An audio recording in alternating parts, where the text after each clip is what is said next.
चला तर आज मार्गशीर्ष महिन्यातला पहिला गुरुवार होता आणि आज हा गुरुवार म्हणजे माझ्यासाठी सरप्राईज होतं.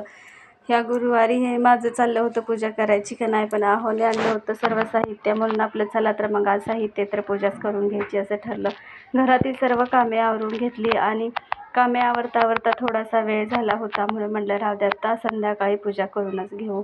म्हणून काम आवरल्यानंतर जराशी भूक लागली होती म्हणून खिचडी काय खावीशी वाटत नाही म्हणून काजू बदाम केळी वगैरे खाण्यासाठी घेतलं होतं.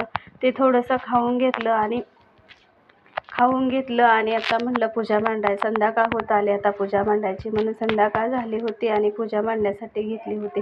पहिल्यांदा दिवा प्रज्वलित करून घेतला आणि म्हणलं अग्निदेवतेच्या साक्षीने पूजा करून घ्यायची म्हणून दिवा प्रज्वलित करून घेतला. पाट वगैरे ठेवून वस्त्र वगैरे अंथरून घेतलं, मस्त रांगोळी काढून घेतली.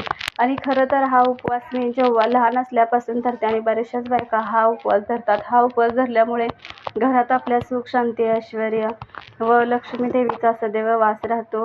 वात्सल्य प्रेम सर्व गोष्टी आपल्या घरात कायमस्वरूपी राहतात आणि घराचं गोकुळ होतं म्हणून हा उपवास केला जातो.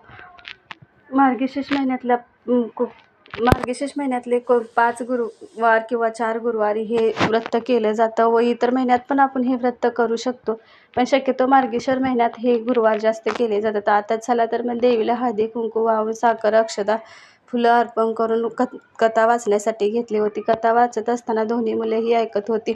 कथा वाचून झाली होती. आता नैवेद्य अर्पण केला आणि बाजूच्याही मावशी पाया पडण्यासाठी आल्या होत्या. सर्वांनी मिळून आरती करून घेतली. चला मग असा होता आजचा दिवस. चला बाय, भेटू उद्याच्या व्हिडिओमध्ये.